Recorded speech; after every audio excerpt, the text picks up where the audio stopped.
President Trump did not distance himself from Nick Fuentes' views. Listen to what he said. But you can't tell him who to interview. I mean, if he wants to interview Nick Fuentes, I don't know much about him, but if he wants to do it, get the word out. Let him, people have to decide. Ultimately, people have to decide. I'm just thinking back to the first Trump term, particularly in the first couple of years. It was constantly being discussed, this emergence of the alt-right, a white nationalist, burgeoning kind of like movement within conservative politics. And for years, right-wingers have deflected this criticism by accusing the left of being histrionic, accusing the left of being dramatic. Oh, you guys just call anybody you don't like a Nazi. That kind of became the universal defense. They would act indignant. And right now, this moment just feels like the chicken's coming home to roost, is what it feels like. Ak has the clip, but Asmon says he wants to talk to Nick Fuentes. Evening, Nicholas. Asmongold. Basically nominate you for Streamer of the Year on X. Also, if non-political questions are allowed, what were your favorite video game releases 2025? All the best to you. Rooting for you from Finland. Yeah, Asmongold has been... We gotta do a stream. Does he want me to reach out to him? I think that we might have to wait till next year for that one. I don't know if Twitch is ready for that one yet. Now, I will say it's not a matter of if, it's a matter of when. But I don't know if when is sooner than later. I know the position that I'm in. I feel like he's like the... You know, it's just so funny because we've been spending the last year talking about like Dems in disarray.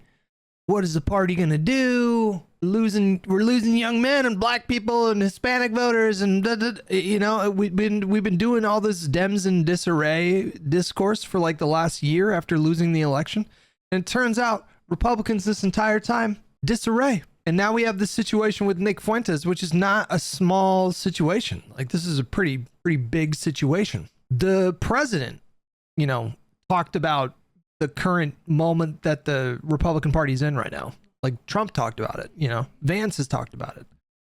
They're all talking about, like, what do we do about the Nazi problem? There's the Texas redistricting thing too. Hold on, let's get to one thing at a time. The #1 streamer in the world. So I was like waiting for him to but maybe I'll hit him up because I really want to collaborate. I don't want to get him canceled though. So if he doesn't want to do it, I totally understand. But hasn't Asmon, I feel like Asmon has talked about how like racism is bad, right? Or am I just making that up? Like, I feel like I saw a clip from him somewhat recently talking about how anti-Indian racism was really dumb. Am I making that up? Swear to God. Crone says Asmon is very racist. It's his biggest driving force. He actually has a lot of liberal views like pro-choice. I swear to God, I just saw something like 2 weeks ago from him talking about how the anti-Indian racism is really bad and dumb. And I feel like I've seen other clips of him before, like talking about how racism was bad. I could be wrong. I don't know. Pro-choice is practical and conservative too. In a certain way, I suppose. Yeah. Maybe I'll hit him up this week and see if we could set something up if he's into it. Yep. But Asmongold, he seems like a very honest guy. Seems like he has a lot of... I'm too honest. That's the problem, is I just say what I think. That's the big issue. And sometimes what I think is something that's really crazy. I don't know when it happened, but we started celebrating having zero filter as honesty, but it's really just emotional immaturity when you think about it. I don't always have the best filter, so I'm not the best judge of people who speak very bluntly about the things that pop into their head. So I'm truly not trying to cast stones from glass houses here.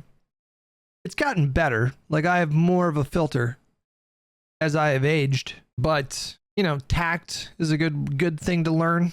I agree. SW. Tact is like one of these things that you hopefully learn as you get older. You don't actually have to say everything that pops into your head. And in fact, many times you should actively try to question the things that pop into your own head. Try to poke some holes in it before you throw it out there into the ether. Nick Fuentes says he wants to forge a compromise with the populist left and right. Boy, oh boy. We'll see where this one goes. It's time to pound our fist on the table and say, it's our way or the highway. You've enjoyed the power and privileges for long enough. Where's ours? Where's our end of the bargain? So I love it. It's time to undermine the GOP. I said it in 2020. The GOP must be destroyed. Has to be utter. And yeah, they're going to say he's a Democrat. He wants the GOP to be destroyed. The GOP serves the interests. The GOP, as presently constructed. Now, I mean, technically, I did say a few weeks ago that I would support a hypothetical segregationist Democrat running for senator in Wyoming. Technically, I did say that. Is this the universe testing my coalition theory? Immediately testing it in the biggest way possible? My answer is no.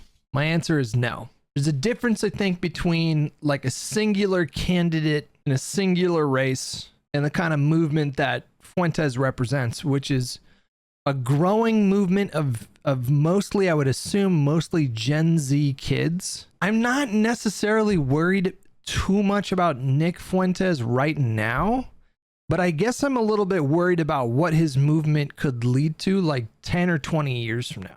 Like, what's going to happen when these Gen Z kids are the predominant voting bloc in America? What's that America going to look like? That has me a little bit worried. The horseshoe theory is around authoritarianism. The point is not so much the economic policies, but support of some strong man in charge. There's a little bit more overlap than just the authoritarian stuff. Horseshoe, these days, there's overlap between the Nick Fuentes right and the online left when it comes to Israel, for sure. And then also protectionist trade policy. They have that overlap as well. They don't like these multilateral trade deals and, you know, a globalist economy. And there's probably a few more overlaps that I'm forgetting. If you guys can think of any, let me know. But we'll see what, like Kyle Kalinske, we'll see how he responds to this. Serves the interests. Oh, there she is. The special interests, the donors. Everybody knows that. Okay, well, there's another one. I mean, the populism, that's a horseshoe. It serves Silicon Valley and little tech. Palantir, Tesla, SpaceX, Anduril, Oracle. It serves Wall Street. That's why Ken Griffin gave them millions of dollars. Is populism inherently anti-establishment? Would that be a correct way of describing populism broadly? Populism can be anti-establishment unless you go back on what you campaigned on. Define populism. Okay, I know this, okay? Populism is a political strategy. It's a messaging strategy. It puts its emphasis on you know, you're representing like the working man against the boots of like the elite. So it's like it's a proposition that there's an elite class of people above you that are kind of pulling all the strings, and you're running for some kind of government seat to represent like the real will of the people against like the elite. And there's like right-wing populism and left-wing populism. There's a lot of overlap there, but like right-wing populism tends to be about, you know, when you listen to Donald Trump and his populism, it's I'm gonna drain the swamp, you know, like the corrupt politicians in DC. And then left-wing populism is I think more focused on like economics. So they're thinking about like the economic elite, like Jeff Bezos and fucking Elon Musk. And yeah, populism can be anti-establishment on the surface, but in practice they can just be lying about actually wanting to do that. So it can be both. It's been around since the Gracchi brothers in Rome. It's a red flag for me. Any kind of populist rhetoric is a red flag for me. There's a lot of bad populists throughout history that have done a lot of horrible things. And I think, and we've talked about this like 1,000 times, but populism tends to oversimplify. It tends to give people a really easy scapegoat. And it can go really wrong. It can go really wrong.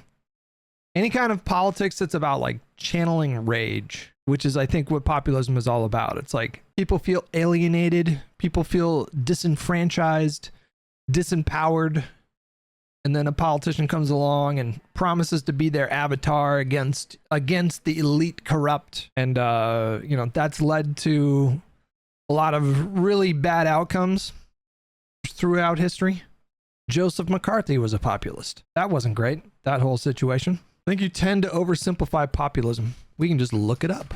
Populism is a contested concept for a variety of political stances that emphasize the idea of the common people, often in opposition to a perceived elite. It is frequently associated with anti-establishment and anti-political sentiment. The term developed in the late 19th century and has been applied to various politicians, parties, and movements since that time, often assuming a pejorative tone. Within political science and other sciences, different definitions of populism have been employed. I mean, from where I'm sitting, I basically defined that perfectly. Populism is not about like specific economic policy or specific policy.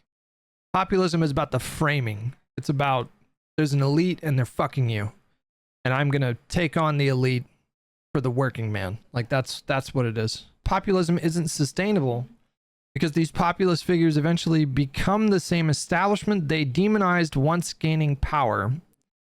It's a cycle of cannibalism. It's a movement without a foundation. That's a really good way of unpacking that. This is who they work for. This is who selects the cabinet. This is who makes the policy. That's why they cut the corporate tax rate and they did nothing else. That's why they're shielding illegal immigrants from deportation as long as they're working on farms or on construction sites or in hospitality. That's why they're still providing for H-1B visas. That's why they're still providing for Chinese students. That's why they back down on the tariffs. That's why they back down on everything. So this is the blueprint. This is how we take over. And by the way, hey, and get a load of this. Ro Khanna and Thomas Massie working together against the interests to compel the files. What do you think that has? A 90% approval rating? If you had progressive Democrats and nationalist Republicans working together, let's say to compel the release of the Epstein files, what kind of approval rating do you think that has? 90%? And what if they got together and they opposed foreign aid to Israel? What approval rating do you think that would have? 90%? What if they got together and worked on the basis of a common interest? Do you think that that Republicans or independents running under that brand, do you think that that would become more popular or less popular over time? This is like the inverse of Cenk. You know, Cenk's been kind of pushing the same thing now for what, like 6 months? He's been really heavily pushing this idea of coalition building with right-wing populists. Him and Ro Khanna are kind of on the same page about that. Yeah, we can call it national progressivism.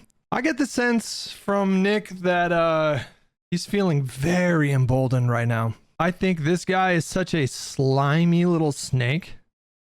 I think he saw the Charlie Kirk murder as opportunity, because he pounced on that so aggressively. He hated Charlie Kirk. He hated Charlie Kirk. He hated Charlie Kirk more than like most people. And when Charlie Kirk died, he in a very Machiavellian way, positioned himself to try to capitalize on that. I think he saw that. I mean, I think he was right, by the way. I think there was a profound opportunity for him in that moment, because anytime you can capitalize on people's rage and grief like that, you know, like I'll bet you anything he pulled in a lot of Charlie Kirk viewers into his movement.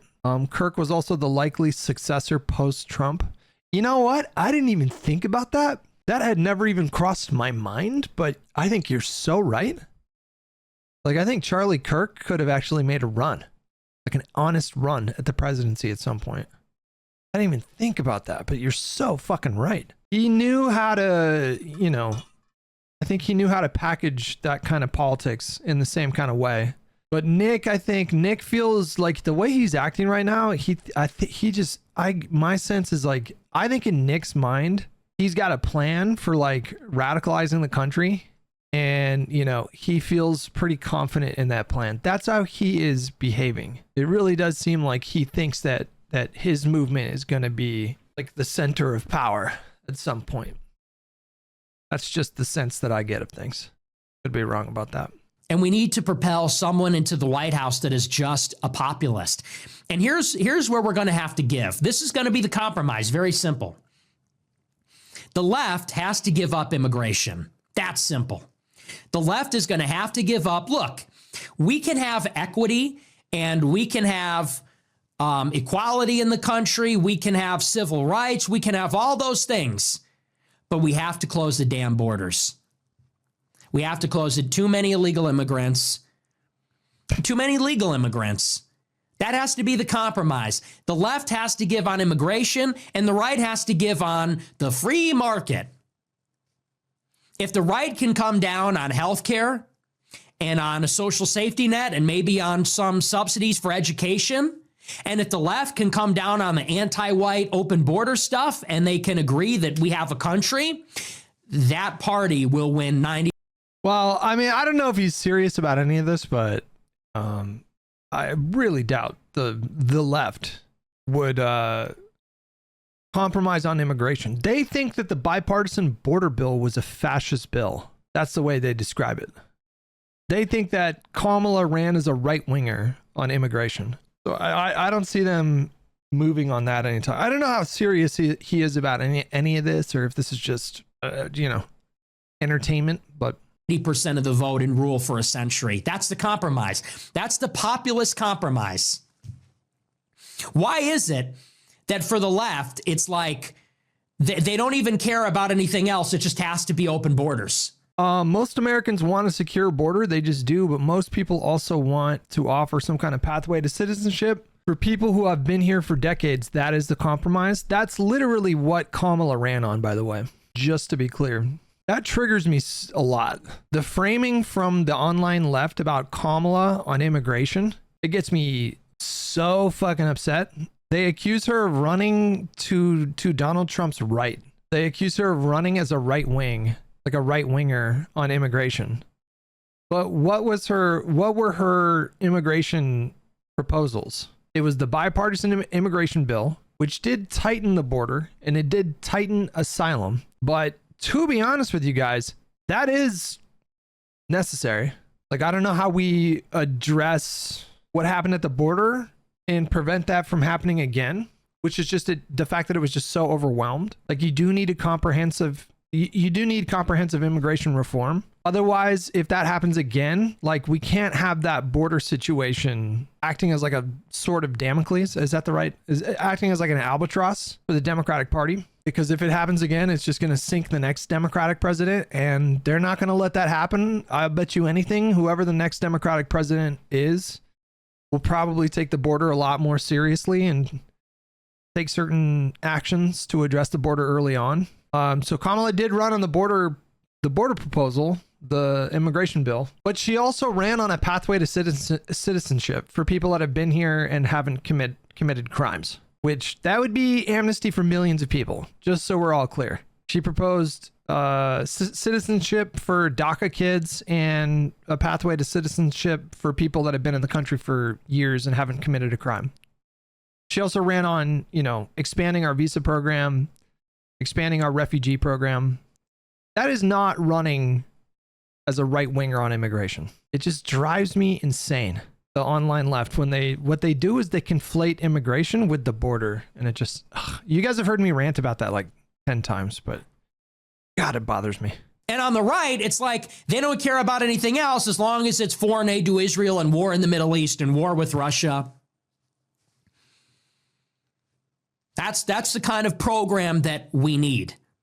And that's what they're terrified of. They're terrified that the left and the right are going to come together on the basis of stop supporting Israel, on the basis of close the borders. He almost sounds like exactly like fucking Jenk.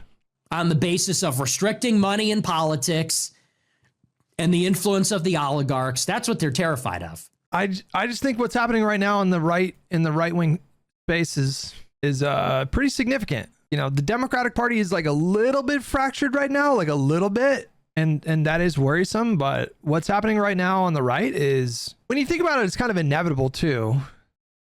Donald Trump his presidency is just fucking falling apart. Let's just be very clear about his presidency. It's just completely unraveling. And there's still 3 years to go. But he is kind of, for all intents and purposes right now, already a bit of a lame duck president. I think it's pretty safe to say the Democrats are going to stomp them the fuck out next November. I think that's going to be a brutal election. The $2,000 stimmy checks or whatever, that's not going to save this presidency. Like, this guy is not doing well. He is just so unhinged, and it's impossible to hide, and it's impossible to ignore. They ain't happening anyways. I mean, I don't even know. I don't know. Are they serious about that? Are they not serious about it? I really don't know. So the fact that this guy is unraveling just a year into this presidency, not even a year. We're like 9 months in. Jesus Christ. 10 months in? It kind of makes sense for Nick Fuentes to like pounce right now. They were all going to start tearing each other apart. And this is, I think, what we can just expect is going to happen.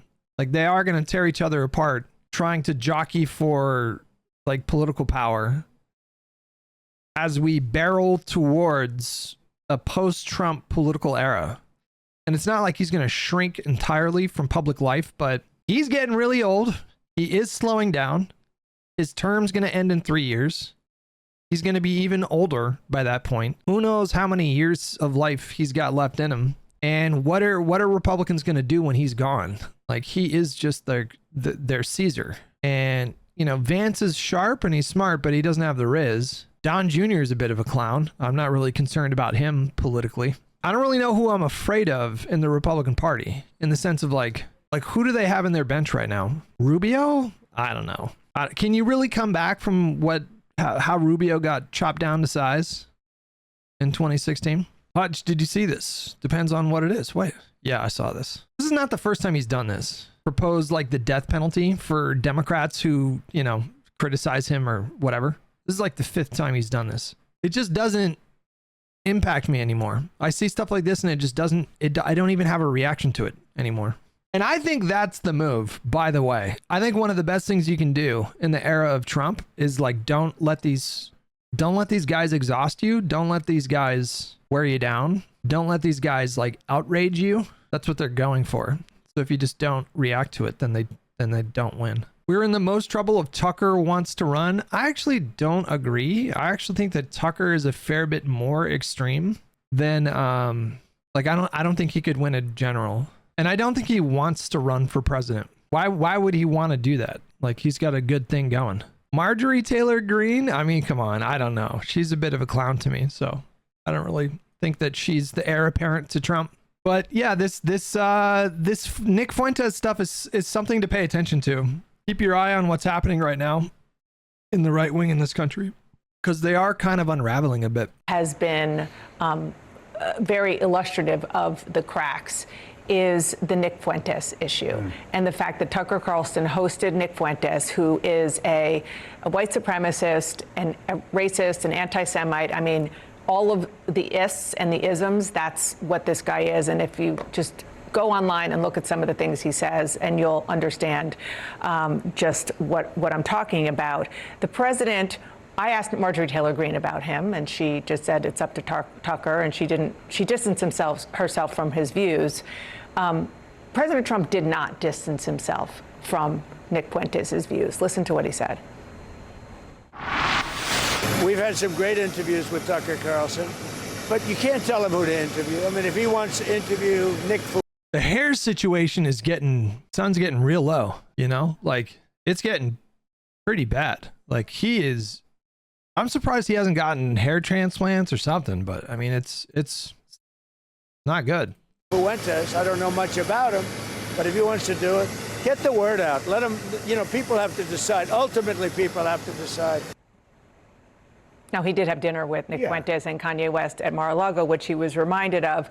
I want to show this. This is Nick Fuentes saw what the president said or didn't say, and he said this. Thank you, Mr. President. I mean, it's pretty remarkable. I mean, for Trump to say, I don't know who he is come on. I mean, this is the leader of his party. This is someone who consumes so much media. This is something that has been... He had dinner with Nick Fuentes.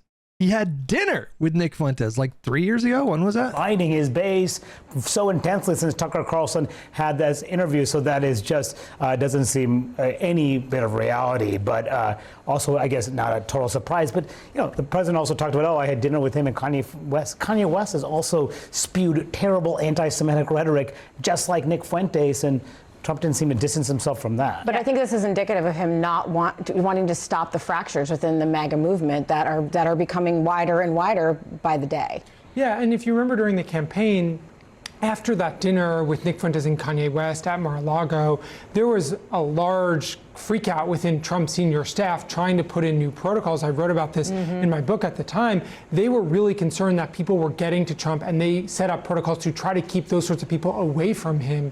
And so this, Jackie, to your point, this is convulsing the MAGA movement, the conservative wing of the party. And it's a concern because for Trump and the Republicans, because they've been so united behind him at every step of the way. And we're seeing so many fractures. Yeah, and exactly. And the question, one of the reasons why it's so important right now is where is this movement going to go? And the fact that Tucker Carlson has ended up where he is right now, having people like Nick Fuentes and others who are really openly vile in some cases, in other cases just wholeheartedly America first and only America first, that really poses the question of where it goes. Sorry, Swanee Bird with $5. Hey, Hutch, why do you think Trump flipped his position on releasing the files? What do you think the calculation was? Well, he knew he couldn't stop it. I think that's pretty obviously what happened. Last week, he was making phone calls and trying to privately pressure, Boebert and Marjorie Taylor Greene and probably others to vote no on releasing the files. And when he realized that he couldn't stop it, he came out and, made it seem like he was for it the entire time, which is pretty absurd. Not only did he know that he couldn't stop it, but he knew that it was going to be like a veto-proof majority. Like he's just, he could have just vetoed it. No, I don't think so. Because didn't they pass it with like an enormous veto-proof majority? That was another thing that triggered me, was the fucking reverse Green Lantern theory shit that people were doing with Donald Trump, where they were inventing this narrative that he was able to just do whatever he wanted, get whatever he wanted, bully his party into doing whatever he wanted. Well, look at like the last month. He couldn't bully them to get rid of the filibuster. He couldn't bully them to prevent the release of the Epstein files. I feel like there was something else too, right? I mean, they just got stomped out by margins that we haven't seen since 2008, a couple of weeks ago on election night. Where is his political capital right now? I think Republicans in Congress can see the writing on the wall. That's what I think. I think that it's happening sooner than they expected, but I would be willing to bet so much money that every single Republican have had conversations amongst themselves about when do we transition away from Trump?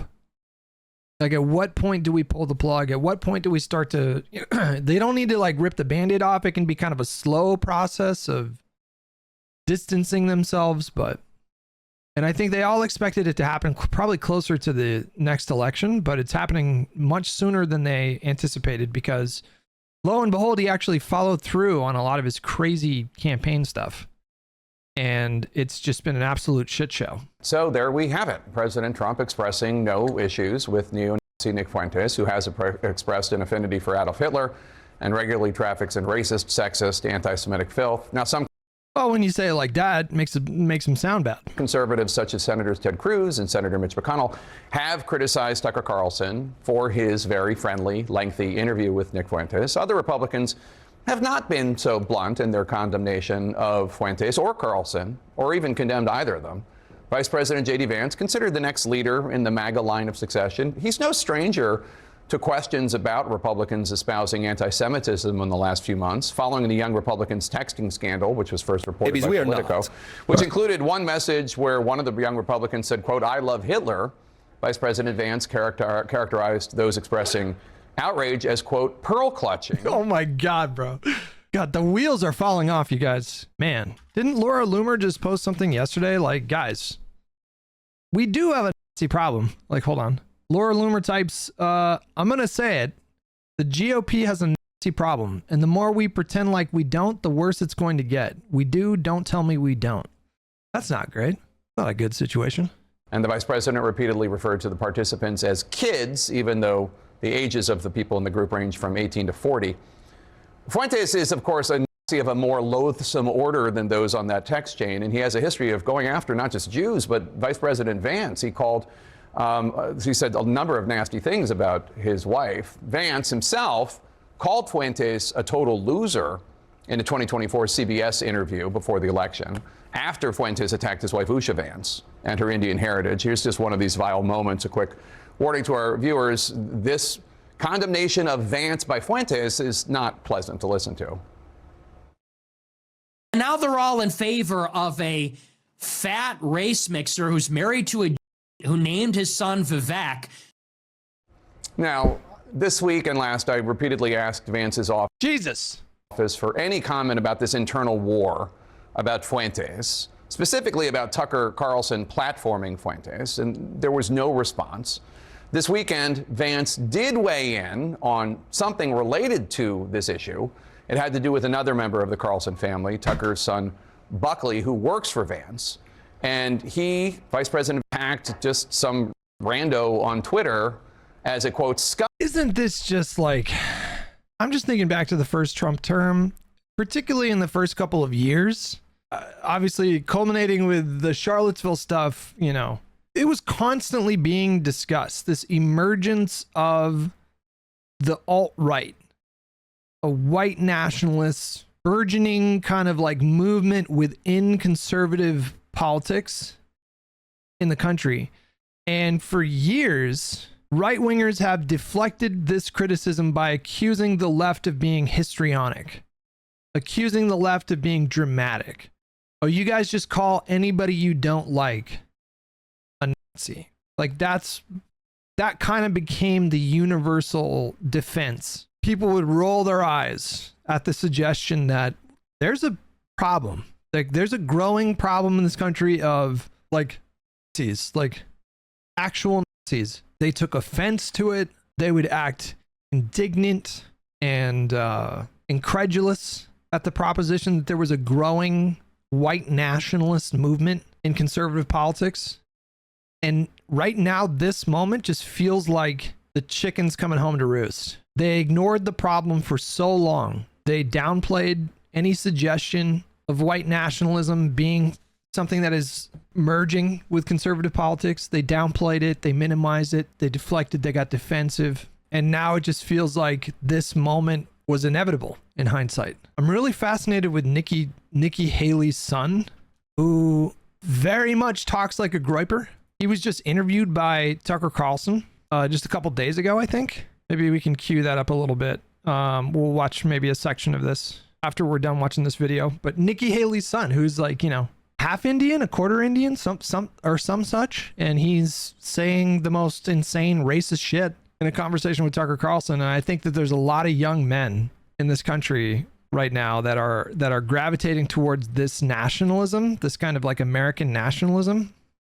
Scumbag, because this woman claimed that Tucker's brother idolizes Nick Fuentes and questioned whether Tucker's son Buckley, who works for Vance, is a vile bigot.